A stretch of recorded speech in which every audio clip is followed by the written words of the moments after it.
और आप सभी को मार्गदर्शित करें।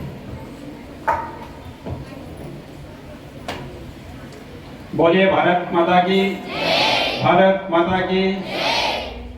आज के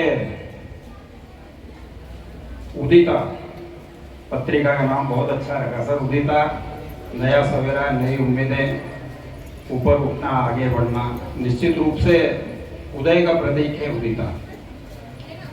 और इस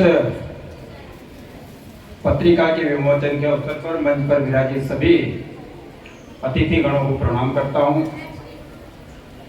और निश्चित रूप से हमारे मालवा के गौरव और तराना का नाम पूरे देश और प्रदेश में विख्यात करने वाले ऐसे कवि यहाँ पर विराजित है, आदरणीय भाटी जी, मैं उनको प्रणाम करता हूँ।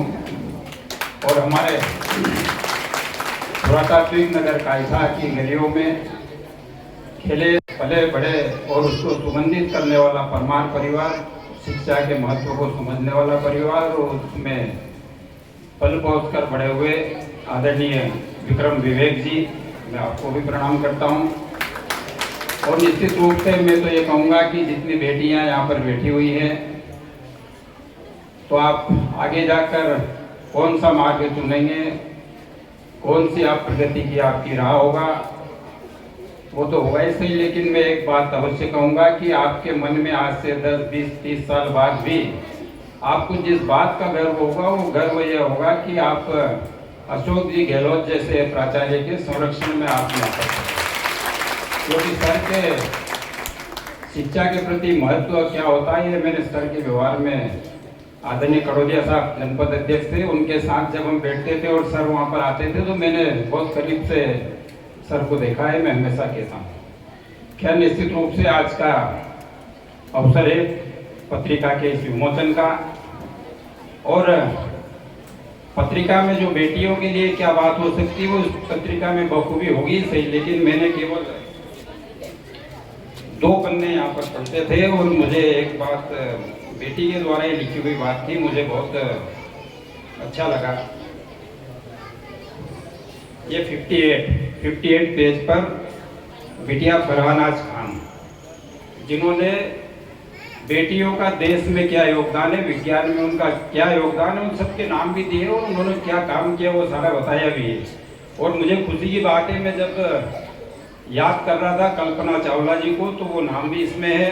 मैं याद कर रहा था सुनीता विलियम जी को, तो उनका किया गया कार्य, उनका दिया गया अंतरिक्ष में समय भी इस बात में लिखा गया है।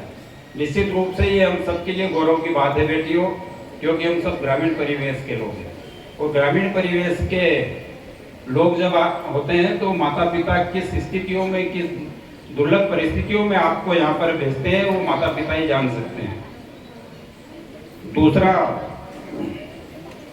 स्त्री के बारे में भी एक बेटी है, 12वीं क्लास की है, कुमारी भूमिका नरेलिया। इन्होंने बिल्कुल, तुम एक ऐसी स्त्री बनना जो भीड़ का हिस्सा नहीं, भीड़ का कारण हो। अभी सर विवेक जी बता रहे थे। तो निश्चित रूप से मैं तो ये मानता हूँ कि शिक्षा कितनी अच्छी मिले, संस्कार कितने अच्छे मिले, जब आप महानगरों में जाते हैं तो वहाँ पर बैठे लोग उनको मोहरा बनाना, उनको टूल्स के रूप में उपयोग करना शुरू कर देते हैं। तो मेरा आपसे आग्रह है कि आप अगर इस जगह बैठकर शिक्षा ग्रहण कर रहे हैं, और हमारे तराना जैसी जो संस्कृति है, माता पिता की, हम सब एक परिवार की तरह रहते हैं, हमारे यहाँ कोई जात पात का भेदभाव नहीं होता। ओम जी राजवीरिया, ताराचंद जी गोयल और एक थाली में खाते हैं। तो इस भाव को प्रदर्शित करना है। आप बड़े हो जाए तो सबसे पहले राष्ट्र होना चाहिए। शिक्षा हमारी हो तो शिक्षा लेने का उद्देश्य सबसे पहले राष्ट्र हो। और अगर इस संस्था में बैठे हैं तो यहाँ के गुरुजन है, आपके शिक्षक शिक्षिकाएं हैं, तो उनका सम्मान करना हमारा कर्तव्य, हमारा धर्म होता है।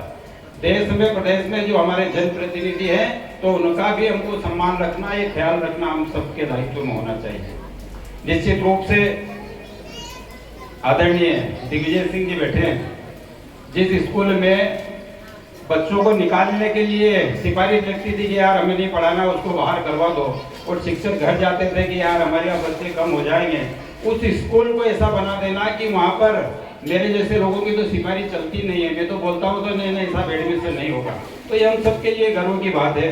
निश्चित रूप से आज के इस अवसर पर मैं तो आपसे ये कहूँगा कि बेटियां, बहुत सारे आपके पास विकल्प है किसको अपना मार्गदर्शक माने, चाहे उसमें रानी लक्ष्मीबाई हो, रानी पद्मावती हो, या अभी आपने देखा होगा गोवा के तट पर जो विमान हादसा हुआ, वह सेना की जो हमारी वहाँ पर किरण शेखावत जी हो, चाहे अभी आप लोगों ने ऑपरेशन सिंदूर का जो शौर्य था वो दो बहनों ने वहाँ पर उसको प्रदर्शित किया। तो निश्चित रूप से ये बहुत सारी बातें हो सकती है। मैं तो केवल ये कहूँगा, उस परम पिता परमात्मा से प्रार्थना करता हूँ, आज एकादशी है और देव शनियों का एकादशी है, देव सो जाते हैं, ऐसा हमारे शास्त्रों में भाटी जी को ज़्यादा मालूम होगा, बताते हैं। लेकिन कहीं भी देवी सोने की कोई परंपरा हमारे यहाँ नहीं है, जबकि देवी तो जागृत करती है। 9 दिनों का जगराता होता है, वो हर प्राणी को जगाने का काम देवियाँ करती है, हर घर में शौर्य ले जाने का काम देवियाँ करती है। तो मैं तो आप सभी देवी स्वरूपा बेटियों के श्री चरणों का प्रणाम करता हूँ। परमपिता परमात्मा से ये प्रार्थना तो करता हूँ कि हम सब पर आपका आशीर्वाद रहे, लेकिन उस परमपिता परमात्मा से मैं यह भी प्रार्थना करता हूँ कि आप सब अपने जीवन में इतनी ऊंचाइयों को प्राप्त करें कि आपके माता पिता सहित गुरुजन और हम सबका सीना गर्व से जोड़ा हो। मैं आज के इस अवसर पर पत्रिका में जितनी भी इसमें मैंने देखा स्वास्थ्य के संबंधी भी बातें लिखी हुई है, इसमें मैंने देखा है कि बेटियों के लिए मार्गदर्शन की बातें भी है और राष्ट्र के लिए भी क्या हमारा समर्पण होता है। ये बहुत अद्भुत पत्रिका है। अगर आप बहुत बड़े समुद्र में गोता नहीं लगा सकते तो निश्चित रूप से पत्रिका वो माध्यम है कि इसमें आप 2 घंटे के लिए भी टिक गए तो आपको एक अच्छा मार्गदर्शन प्राप्त होगा। मैं आप सबको मेरी तरफ से बहुत बहुत शुभकामनाएं देता हूँ और पुनः मैं परमपिता परमात्मा से प्रार्थना करता हूँ कि बेटियों के उज्जवल भविष्य हो। बहुत बहुत धन्यवाद। जय हिंद, जय भारत, वंदे मातरम। सर संचालन कर रहे हैं, निश्चित रूप से आपके संचालन में लगभग मेरे जीवन काल में मंच पे मुझे बोलने का जितना अवसर मिला शायद किसी को नहीं मिला होगा।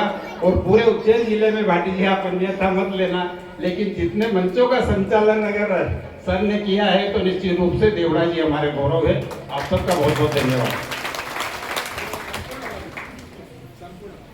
आदरणीय भाई साहब ने बहुत कम समय में पत्रिका की कितनी अच्छी विवेचना की, समीक्षा की, उसकी महत्वपूर्ण बातों को बहुत कम समय में पढ़कर आप तक पहुंचाया।